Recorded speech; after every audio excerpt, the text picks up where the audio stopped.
Queridos amigos, que alegria! Nós estamos iniciando o programa Estudando as Obras de André Luiz, o livro Nos Domínios da Mediunidade. É sempre uma alegria gravarmos para a TV A Caminho da Luz, que tem um compromisso com a família espírita, com a família que quer se aprofundar um pouco mais nessas obras de Kardec e de Chico Xavier. Hoje nós estaremos fazendo o segundo programa do capítulo 21. É muito interessante, nós vamos ver o desencarne de Dona Elisa, nós vamos ver que Dona Elisa está, de uma certa forma, atormentada por causa do seu filho, Olímpio, que morreu de maneira trágica, era alcoólatra, numa briga que se envolveu, alguém lhe tirou a vida. E ela, de tanto chamar, ele se aproximou e acabou passando a demência dele para ela. E agora, André Luiz Hilário Silva está sob a ótica do comando de Aulus, onde eles estão percebendo e Aulus está explicando que no momento da morte ela está ali de um processo mediúnico. Não sabe com quem está falando, não sabe quem está se comunicando. Ora é o espírito da mãe, ora é o espírito de Olímpio. Nós vamos ver a continuidade desse capítulo. Mas antes disso, tudo bem com você, André Luiz? Tudo bem, querido Sérgio, que alegria. Juntos mais um dia, estudando André Luiz, estudando esta obra fabulosa sobre mediunidade. Cumprimento, abraço virtualmente cada amigo e cada amiga que estão nos acompanhando neste instante e, ao mesmo tempo, rogo o amparo e a proteção dos bons espíritos vinculados ao Centro Espírita Perdão, Amor e Caridade, o CEPAC, e que todos nós juntos, reunidos, possamos estar nesta atmosfera de paz e de alegria. Capítulo 21, Mediunidade no leito da morte. Continuidade do capítulo. Finda ligeira pausa, acentuou. Vamos relembrar então que Aulus está explicando para André Luiz e também para Hilário aquele quadro de mediunidade. E Hilário pergunta se aquilo é normal. Ele diz que sim, porque cada um atrai para perto de si aquilo que ele invoca. Então, é perfeitamente normal que isso aconteça. Continuemos. Muita vez pedimos o que não conhecemos, recolhendo o que não desejamos. No fim, porém, há sempre lucro, porque o Senhor nos permite retirar de cada situação e de cada problema os preciosos valores da experiência. Olha que interessante, Aulus, na condição de um professor altamente intelectualizado e dominando o assunto da mediunidade, nos diz que muitas vezes pedimos o que não conhecemos, recolhendo o que não desejamos. Até para pedirmos, precisamos de sabedoria. É interessante que Jesus, certa feita, curou 10 pessoas. Uma voltou para agradecer. As outras 9 voltaram para a sua vida equivocada. Então, às vezes eu peço a cura. Será que o que eu preciso é a cura? Às vezes eu peço dinheiro. Será que o que eu preciso é dinheiro? Às vezes eu peço fama. Será que o que eu preciso é de fama? Então nós temos que ter a ciência de que o que pedimos, se não sabermos utilizar, pode, em vez de ser um benefício, um malefício, como estamos vendo esta ligação da mãe com o filho. Aulus, contudo, não perdeu tempo em divagações. Conferenciou reservadamente com Teonília quanto ao serviço programado em favor da enferma e, aceitando-nos a colaboração, desligou o rapaz, usando para isso avançados potenciais magnéticos. Então aqui, André, a gente às vezes não vale a pena correr com a leitura para que a gente possa ir aproveitando cada parágrafo que tem um sentido especial, né? Então Aulus se dispôs a ajudar a nossa irmã Teonília, que iria fazer o trabalho do desencarne da nossa irmã, e ele pede ajuda. E aqui ele fala uma coisa muito interessante, ele fala que havia necessidade de separar Olímpio da mãe, Dona Elisa, e eles teriam que usar avançados potenciais magnéticos. Ou seja, não era um passe aplicado por qualquer um. É um passe aplicado por um espírito de alta envergadura moral com ascendência sobre aquelas pessoas. Olha que coisa interessante, não é? A moralidade. Então, por exemplo, uma pessoa que bebe, mesmo que socialmente, de vez em quando, tenha essa moralidade, por exemplo, se for um encarnado para ajudar nesse processo, com certeza não, porque ele tem o mesmo vício em tamanho menor do que aquele Olímpio. Veja como quando nós passamos a estudar, nós começamos a ver que a coisa é muito mais complexa do que nós imaginamos. Isso tudo é muito importante nós analisarmos. Vamos dar continuidade na história. Tão logo se afastou o desventurado Olímpio, identificamos curioso fenômeno. Dona Elisa, que falava singularmente animada, entrou em absoluta prostração, qual se houvera sido manietada. Assinalando-nos a curiosidade, o orientador esclareceu. A atuação do filho desencarnado alimentava-lhe a excitação mental, a incidir sobre o campo nervoso. Agora está confinada às energias que lhe são próprias. Já vimos isso também em capítulos anteriores. Não pode haver um rompimento imediato de um obsessor com um encarnado. Devido àquela alimentação, manter também o encarnado no seu dia a dia. Tem que ser um trabalho gradativo. Não pode romper de um dia para o outro. Aqui nós estamos vendo, só tomaram esta medida extrema porque ela já estava no leito de morte e precisavam que eles se afastassem para que ela pudesse ter o desenlace. E nós vamos ver as consequências que isso teve. Então, o processo obsessivo não é simplesmente ir no centro espírita, tô livre do obsessor. É um processo que leva-se dias, semanas, meses ou anos para se concretizar. E aqui, André, nós percebemos quantos meses e às vezes quantos anos que essa mulher está acamada, porque não foi dado esse referencial para a nossa análise mais depurada, mas aqui nós vemos uma mediunidade ostensiva, ou seja, uma mediunidade quase que 24 horas. Então agora que eles vão ter que desligar o Olímpio da mediunidade da mãe, da Dona Elisa, para que ela possa ter o desligamento natural dos liames. Veja, ela é merecedora? Não. Até aqui ela não tem mérito nenhum, pelo contrário, foi ela que se meteu nessa enrascada. Isso tudo está ocorrendo devido à anésia. A filha que está, pelo seu pedido, pelo seu esforço, pela sua dedicação, tendo condições e méritos para ajudar a mãe.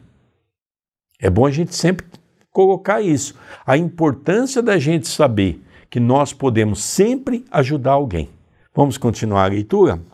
A doente, emitindo sons guturais, carara-se de súbito. Debalde tentou Anésia arrancar-lhe uma palavra. Dona Elisa, embora vendo e ouvindo, não mais logrou articular uma frase. Buscou inutilmente mover os braços. ante a dor aguda que passou a registrar no peito. Todavia, não teve forças para tanto. Aulus deu-se pressa em administrar-lhe passes calmantes, contudo, não obteve grande resultado.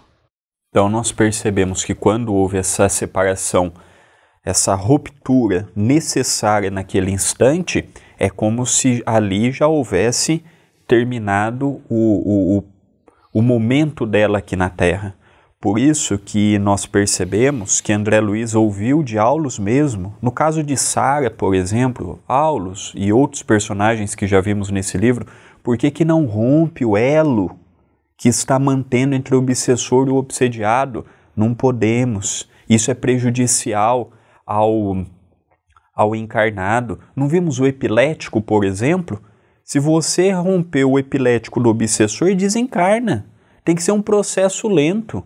Não é romper assim, vai cortando os fluidos, as ligações. Tem pessoas que, se perder o obsessor, a pessoa desencarna. Um outro ponto interessante, André, olha como é interessante. Olha Aulus, na condição espiritual que ele se encontra, ele foi aplicar um passe calmante. E olha como André Luiz descreve aqui para nós, não obteve grande resultado. Por quê? Porque nós só vamos ter bons resultados se nós formos merecedores. Ela não foi merecedora. Então ele tentou. Os bons espíritos às vezes querem nos ajudar, mas às vezes não tem condições. Nós temos que entender isso. Tem muitas pessoas que se revoltam, porque faz pedidos e não é atendido. Então se revoltam. Porque o que pede é o que não tem condições de receber. Porque a gente quer sempre a solução da nossa maneira, né, André Luiz? É porque nós pedimos geralmente coisas da matéria. Saúde, dinheiro, solução para os problemas conjugais, paz dentro de casa, um emprego melhor. Então, eu não peço muitas vezes o amparo para uma conversa difícil que eu vou ter com um filho. Eu não peço a proteção para um desafio que eu vou passar com o companheiro. Então eu peço equivocadamente e naturalmente atraio o que eu não desejaria receber. Por isso que muitas pessoas dizem assim, eu nunca recebi nada do que eu pedi. Mude os teus pedidos, sublime os teus pedidos. Do contrário, nós vamos pedir muitas coisas e a maioria delas não receberemos. Continua a mensagem. É a contração final das coronárias. Exclamou comovido. Elisa não resistirá. O miocárdio não mais reage ao nosso influxo magnético. O processo anginoso alcançou o fim. Reparei que, agonizante, estimaria conversar com a filha. No entanto, incoercível sofrimento constringia-lhe o tórax. A língua não mais lhe obedecia ao comando íntimo. Teve a noção de que lhe cabia fazer a viagem do túmulo, como se um relâmpago lhe rasgasse a noite mental, num desses raros minutos que valem séculos para a alma. Reviu apressadamente o passado. Todas as cenas da infância, da mocidade, da madureza, reapareceram de inesperado no templo da memória, como que a convidá-la a escrupuloso exame de consciência. Então aqui nós vemos que isso é muito comum. Os espíritos, no momento da morte, fazer rapidamente uma divagação sobre a sua infância, a sua juventude e a sua madureza. É interessante nós notarmos que aqui tem realmente informações valiosas que muitas pessoas têm dificuldade de compreender. Porque muitos poderiam se perguntar, Por que essa irmã Teonília não pediu a ajuda de Aulus, por exemplo, antes, para que pudesse afastar Olímpio de Dona Elisa, para que ela pudesse viver uma vida um pouco mais dilatada? O André já mencionou que também já existe casos dessa natureza em outras obras de André Luiz que nós já estudamos, que demonstra que não é um processo tão simples. O processo é tão complexo que, se tirasse Olímpio antes, ela desencarnaria quase que de imediato. Ali você não sabe com quem você está lidando. É uma simbiose tão grande de pensamento, e ela permitiu que o filho tomasse conta da sua mente, e ela passou a ser dementada da mesma maneira que o filho. Ah, mas o filho então é uma pessoa maldosa? Não. A obsessão, ela tem que ser revista no movimento espírita. Porque nós temos uma ideia de que o obsessor é aquela criatura que quer fazer o mal. Não necessariamente. Ela faz o mal, mas muitas vezes de forma inconsciente. Nesse caso, era o amor que nutria uma mãe para com o filho e o filho para com uma mãe. É o amor egóico, egocêntrico. É aquele amor interesseiro, mas que existe. É interessante nós notarmos isso. Não há maldade nesse processo obsessivo. Há ignorância, e é diferente. Por isso que no Livro dos Espíritos, Kardec pergunta: a grande maioria das pessoas que fazem o mal para o outro faz por maldade? Os Espíritos respondem: não. Ponto e vírgula. Faz por ignorância. Vamos continuar a leitura? A enferma não vacilou. Seus momentos na carne estavam contados. Incapaz de entender-se com a filha, desejou despedir-se de velha irmã que residia a longa distância. Vimo-la num supremo esforço, concentrando os próprios pensamentos para satisfazer a essa derradeira aspiração. Então nós percebemos que foi tentado tudo que estava ao alcance, passes, a doação de energia, o procurar o amparo àquela irmã, mas infelizmente o momento já era derradeiro, já não havia muito mais o que ser feito, tanto é que nós vamos perceber que no final deste livro ela realmente desencarna, o corpo não aguenta, ela já estava numa situação bem delicada, e nós vemos o sofrimento também da espiritualidade em tentar levar um pouquinho de paz para o espírito e não conseguir. Mas olha que interessante, André, como ela não tinha uma ligação tanto para a filha. Ela não, naquele momento, se importou em dirigir para a filha. Ela tem uma irmã que reside fora dali, e ela então fez um esforço, aí já é ela. Olímpio já havia sido separado, para fazer uma visita para a irmã despedindo. Por isso que é muito comum, às vezes, a gente encontrar uma pessoa e dizer assim: que interessante, eu tive uma sensação que aquele parente tinha morrido, e vem a notícia que verdadeiramente ele morreu. Ou seja, ela fez uma visita para a irmã. Isso é muito interessante. Parece uma coisa incomum, mas não é não. Eu já ouvi muitos relatos de pessoas que falaram sobre isso.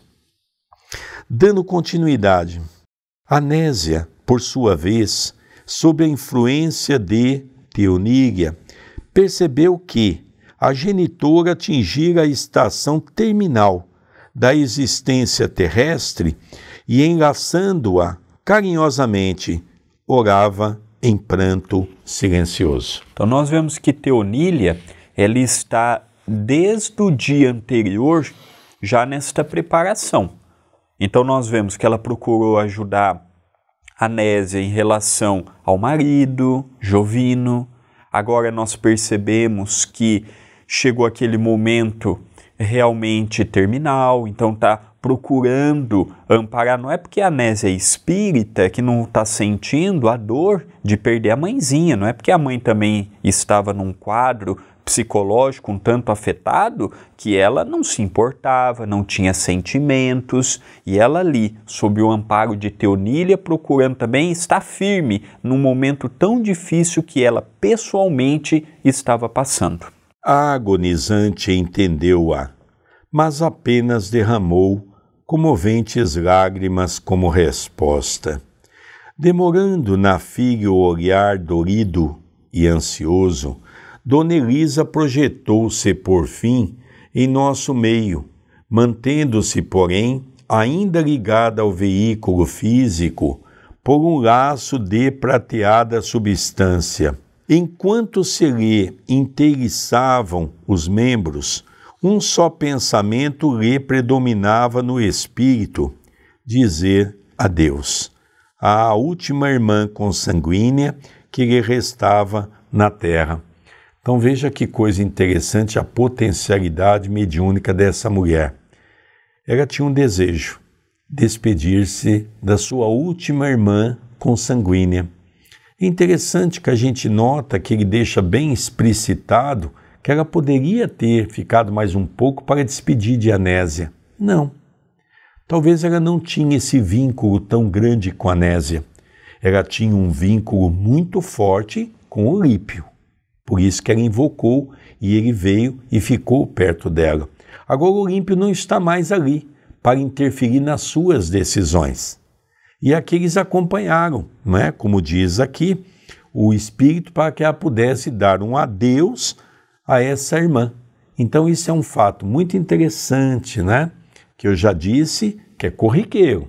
Parece que não, mas muitas pessoas dizem que ocorreu isso com algum ente querido. E aqui também é importante mencionar, quando falou acima que ainda ligada ao veículo físico por um laço de prateada substância. Então nós já vemos já nas Escrituras Sagradas, no Novo Testamento, em especial nas cartas de Paulo, as epístolas, quando ele fala do cordão prateado. Hoje no Espiritismo nós compreendemos que é o cordão umbilical. Interessante que o cordão umbilical tem função quando estamos no ventre de nossa mãe, por ali que passa a nossa alimentação, e ele também continua tendo a sua importância quando nascemos, ligando mais detidamente o nosso corpo físico ao nosso perispírito. Envolvida na onda de forças, nascida de sua própria obstinação, afastou-se, ligeira, voltando automaticamente no rumo da cidade em que se lhe situava a parente. Outro detalhe interessante, André, ela morava numa outra cidade e ela estava ligada e pelo cordão umbilical ela se dirigiu até a casa da sua irmã. Correspondendo à ordem de Aulus, passamos a segui-la de perto. Dezenas de quilômetros foram instantaneamente vencidos. Em plena noite alta, colocamo-nos ao lado dela, num aposento mal iluminado, em que venerável anciã dormia tranquila.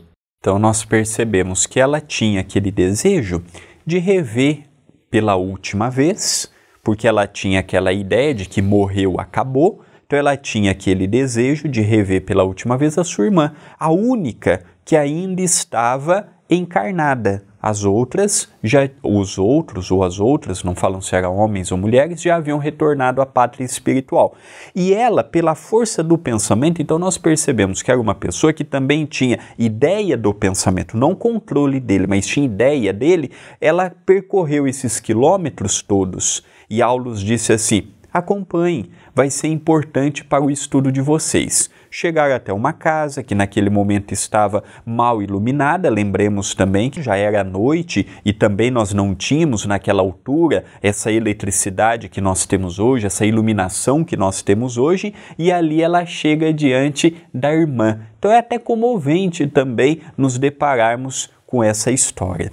Matilde, a recém-chegada tentou despertá-la à pressa, mas em vão. Consciente de que não dispunha senão de rápidos instantes, vibrou algumas pancadas no leito da irmã, que acordou de chofre, entrando de imediato em sua esfera de influência. Dona Elisa passou a falar-lhe, atormentada. Dona Matilde, contudo, não lhe escutava as palavras, pelos condutos auditivos do vaso carnal, e sim pelo cérebro, através de ondas mentais, em forma de pensamentos, a lhe remoinharem ao redor da cabeça. Reerguendo-se inquieta, falou de si para consigo. Elisa morreu. Olha que interessante, Allan Kardec ele pergunta se é possível eu sentir quando um amigo, um parente, uma pessoa que eu tenho uma ligação, se é possível eu sentir que a pessoa morreu. E aqui nós estamos vendo que sim, como está lá em O Livro dos Espíritos. Hoje a comunicação é muito fácil. Quando alguém desencarna, a gente coloca num grupo do WhatsApp, a gente posta no Facebook, a gente liga para os parentes. Naquela época, as casas não eram todas as casas que tinham telefone, não eram todas as casas que tinham uma comunicação. Por exemplo, Elisa estava numa cidade, a sua irmã estava numa outra cidade. A comunicação não era tão fácil. Então, quando ela despertou, a irmã, ela veio aquela sensação, minha irmã morreu. Minha irmã partiu. Então, é perfeitamente possível. Então, a irmã foi visitá-la. E naquela angústia que Dona Elisa estava também, porque não estava totalmente com a noção do que estava passando, tentou acordar a irmã, dar um abraço na irmã, e quando a irmã desperta, vem aquela sensação, minha irmã partiu. Então nós vemos, né? Ele diz dezenas de quilômetros. Então nós vemos aqui informações privilegiadas, né? Também, por outro lado, nós percebemos que aos poucos a gente vai tendo uma noção de Dona Elisa. Era uma pessoa ruim? Com certeza não. Era uma pessoa até que poderia ser boa. Ela tinha alguns quesitos para isso, alguns méritos para no momento da morte pedir alguma coisa. Mas o grande problema é que ela se deu, e que acontece de maneira muito comum, as pessoas ficarem entrelaçadas querendo ajudar um ente querido, sendo que não tem condições de ajudar. Foi isso que aconteceu com Elisa. Vamos continuar a entender o que aconteceu com a nossa irmã Matilde, irmã de Elisa, que ela não ouviu as palavras de Elisa, mas ela teve de pensamento para pensamento. Então eu fico imaginando a dificuldade na década de 50 do século passado, as pessoas entenderem isso. Hoje, se eu quero falar com um amigo de Portugal, uma amiga, eu pego o telefone, disco no telemóvel dele lá, e ele, se tiver com o telemóvel ligado, na hora ele vai me atender. A gente pode falar pelo sistema como se fosse de voz, como nós podemos usar um sistema de vídeo, eu vendo a pessoa e a pessoa me vendo. É a mesma coisa, hoje nós estamos vendo que o pensamento ele deva ser estudado de maneira mais clássica, porque realmente nós podemos fazer muitas coisas pelo pensamento. Continua a lição. Indicando-nos as duas irmãs juntas, o assistente explicou: temos aqui um dos tipos habituais de comunicação nas ocorrências de morte, pela persistência com que se repetem. Os cientistas do mundo são constrangidos a examiná-los. Alguns atribuem esses fatos a transmissões de ondas telepáticas, ao passo que outros neles encontraram os chamados fenômenos de munição. Isso tudo, porém, reduz-se na doutrina do Espiritismo à verdade simples e pura da comunhão direta entre as almas imortais. Desde 1857, com a publicação de O Livro dos Espíritos, Kardec já fala disso. O que hoje é uma descoberta bombástica, o que hoje é uma coisa de última informação, não. Nós, os espíritas, temos informações privilegiadas. Isso daqui tudo que André Luiz está nos falando hoje Desde o século XIX, da segunda metade, nós já sabemos. Não tem nada de novo. O pensamento ele pode muita coisa. E André Luiz escancara, através de suas obras, a potencialidade do pensamento. Então o Espiritismo, quando bem estudado pelos seus adeptos, quando bem compreendido, pode gerar para a vida do espírita uma transformação a nível do pensamento, do comportamento, muito interessante, usando estas informações que desde muito já temos em nossos meios. Não é o caso de Matilde, mas existe um tipo de mediunidade chamado de premonição. Isso, inclusive, é muito comum. É interessante, nos Estados Unidos da América, existe uma concentração de médiuns que tem essa mediunidade. Eu estava lendo há algum tempo atrás, por exemplo, que a CIA, eles usam muito desses médiuns de premonição para descobrir determinadas coisas que hão de acontecer e para descobrir também coisas que já aconteceram e a mediunidade pode ajudar. São pessoas que são pagas para isso, não se intitulam como médiuns no sentido como nós conhecemos da doutrina espírita, que a mediunidade entra naquele campo que de graça recebemos, de graça devemos doar, mas é como se fosse uma profissão. Então a gente percebe uma coisa muito interessante. Eu, nesses anos todos de atendimento fraterno, eu já conversei com muita gente que diz: Sérgio, eu tenho como se fosse uma premonição. Eu durmo e quando eu acordo, eu sei que alguma coisa vai acontecer. Eu não saberia explicar quem seria, mas durante o dia vem a informação que faleceu esta ou aquela pessoa. Eu já vi muito disso. Isso é muito comum, diga de passagem. Volto a repetir que isso é muito comum. Tem muitas pessoas que convivem com essa questão. E aqui, André Luiz também cita uma coisa que vale a pena nós fazermos uma referência. A ciência tenta alegar alguma justificativa para algo que não se tem justificativa. Diz aqui André Luiz que a ciência tem que se aprofundar. Aulus fala sobre isso. E nós, os espíritas, vamos ver que é muito simples esse processo.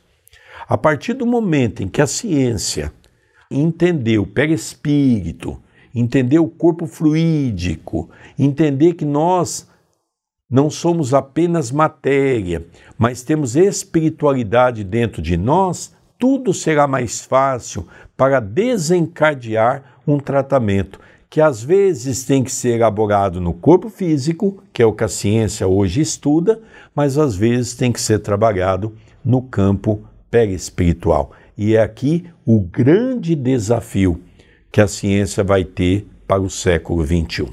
Continuemos.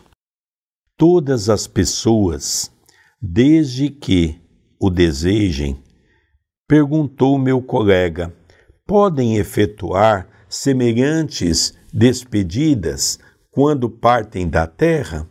Sim, Hilário, você diz bem quando afirma desde que o desejem, porque semelhantes comunicações, no instante da morte, somente se realizam por aqueles que concentram a própria força mental num propósito dessa espécie. Então nós vemos que o pensamento ele é tudo.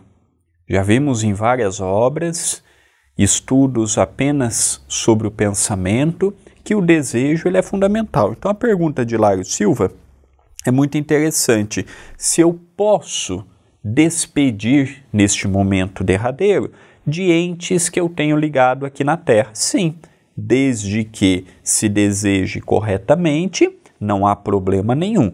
Ligando e sintonizando na frequência correta é perfeitamente possível, mas ele realça, desde que se deseje. O desejo é fundamental para esta operação que estamos estudando. Por isso que a gente percebe, André, ela tinha um desejo. Matilde foi pega de chofre. Então Matilde não conseguiu captar a mensagem. Ela apenas teve uma noção de que Elisa queria dizer alguma coisa e ela conseguiu captar isso em forma espiritual. Se ela talvez fosse uma médium desenvolvida, se ela fosse uma trabalhadora de um centro, poderia ocorrer dela travar então em espírito para espírito, enquanto ela estava dormindo, uma conversação, mas ela não estava preparada para isso. Isso é uma coisa também que nos chama a atenção, né? Continua. Todavia, não dispunhamos de tempo para maiores conversações. Dona Elisa, após liberar-se do anseio que lhe inquietava o campo íntimo, qual se o corpo distante lhe reclamasse a presença, a afeição do que ocorre num caso de desdobramento vulgar, voltou de imediato à casa. Seguindo-a de perto, notamo-la menos aflita, embora fatigada. Então, ela retorna, tudo inconscientemente. Ela não tinha também noção propriamente do que era a volitação, das propriedades do pensamento. Ela desejou e ligou o pensamento à irmã. E estava retornando, cansada. Aquilo naturalmente exige espiritualmente uma energia também, e ela já estava bem comprometida energeticamente, até mesmo pelo processo de desencarnação. Os liames já estavam gradativamente sendo rompidos lentamente, então ela retorna para a sua casa, ela retorna para junto do corpo físico. E agora nós vamos ver que ela não o encontrará como encontrou antes da ida à irmã. No aposento familiar, quis reaver o veículo físico, satisfazendo aos velhos hábitos, como se a realidade lhe constituísse tão somente estranho pesadelo. Contudo, abatida e atormentada, flutuou sobre o leito, ligada aos despojos pelo tênue fio a que nos referimos. A recém-desencarnada, de alma opressa, resistia à fome de repouso que lhe castigava o pensamento. Indecisa e agoniada, sem saber definir se estava viva dentro da morte ou se estava morta dentro da vida. Então ela estava naquele momento de agonia. Eu estou viva ou não?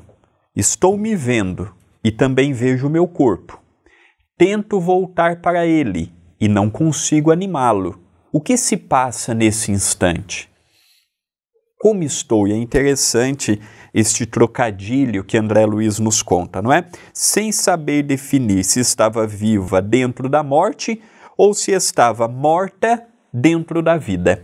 Então, um momento natural de descontrole. Ela estava num momento também muito novo para ela. A morte, apesar de nós já termos morrido em muitas circunstâncias, já que temos várias existências e uma única vida, mas nós percebemos que é sempre uma experiência diferenciada para o encarnado.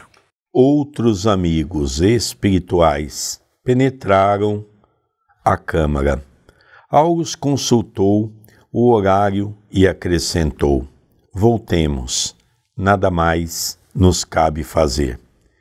Hilário fixou o laço prateado entre o corpo hirto e a nossa amiga recém-liberta e indagou: não poderemos colaborar no desfazimento desse cordão incômodo? Não, explicou o orientador.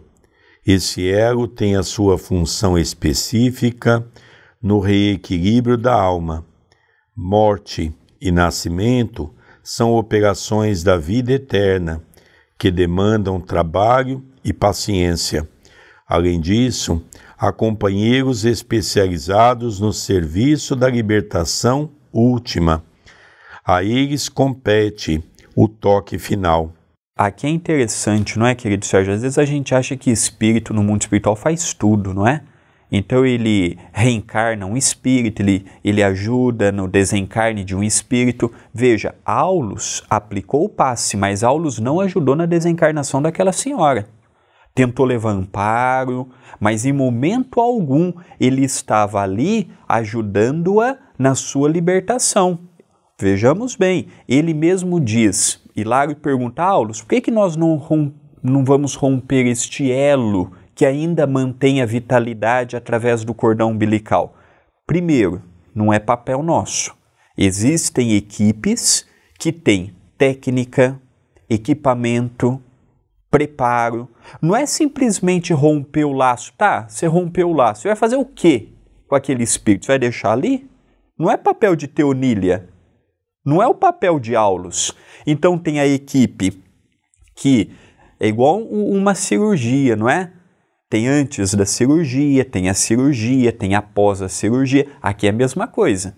Então virão equipes preparadas para a desencarnação. Depois terão equipes que estarão levando estes espíritos que desencarnaram para determinados, seja hospitais, educandários, conforme o merecimento. Então nós percebemos que os espíritos no plano maior também têm suas funções, diferenciando-se entre si.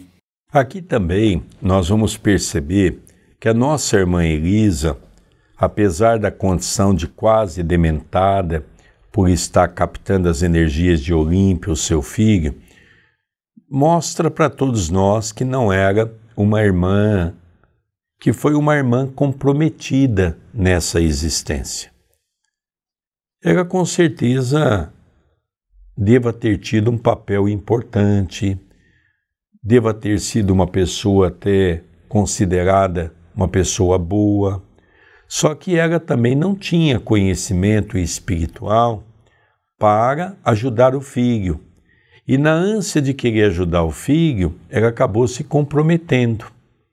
Então aqui alguns pontos importantes para nós comentarmos. Primeiro, outros amigos espirituais penetraram a câmara. Isso acontece quando a pessoa tem um certo mérito. Isso é importante a gente fazer uma colocação, não é? E Aulus diz, olha, nós estamos aqui para acompanhar esse caso. Já relatamos o caso, agora é hora de nós irmos embora. Hilário, então, queria conhecer um pouco mais a fundo e ir até o final do procedimento para ver desligar o último liame que se é desligado, o chamado liame umbilical.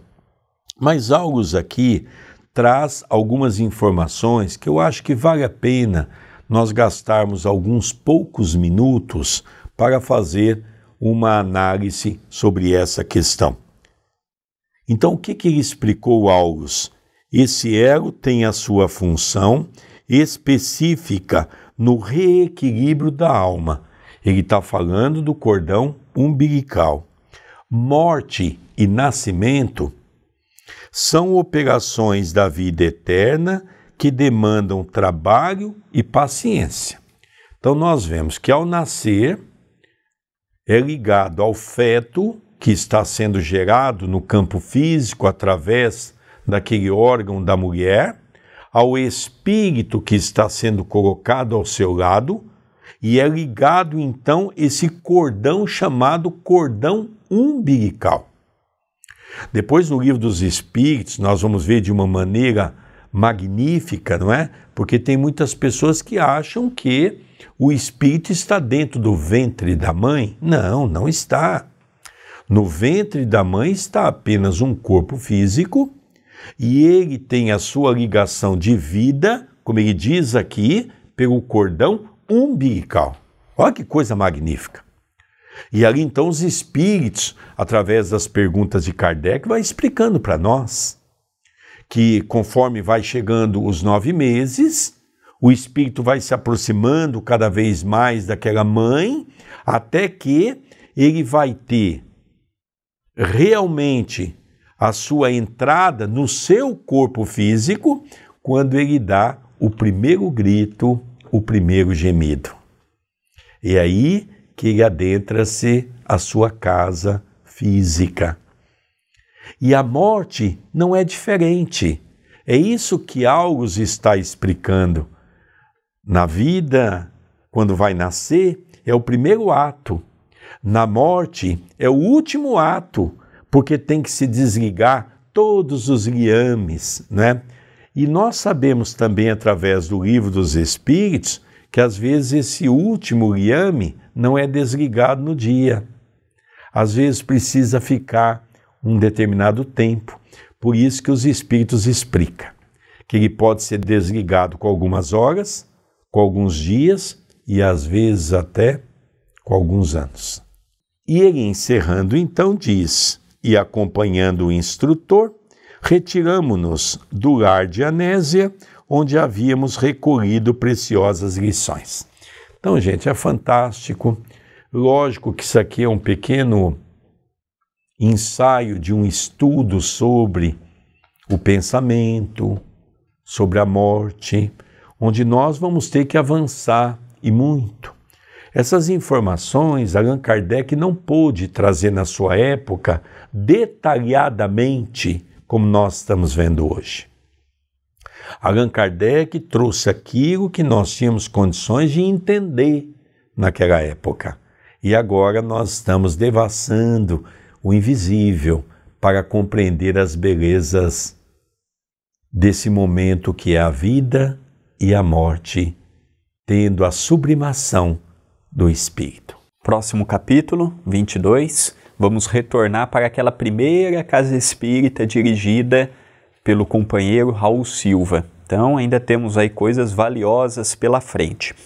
Aqui no vídeo você pode nos ajudar, aqui no YouTube. O seu like, ele conta muito. O seu comentário, não apenas no chat, comente no chat também, mas comente aqui no vídeo. Bom dia, boa tarde, boa noite, a cidade de onde esteja nos acompanhando. Se ainda não se inscreveu no canal e nem habilitou as notificações, por favor, se inscreva e habilite as notificações. É importante para o canal e importante para que você possa receber as notificações de quando estamos ao vivo.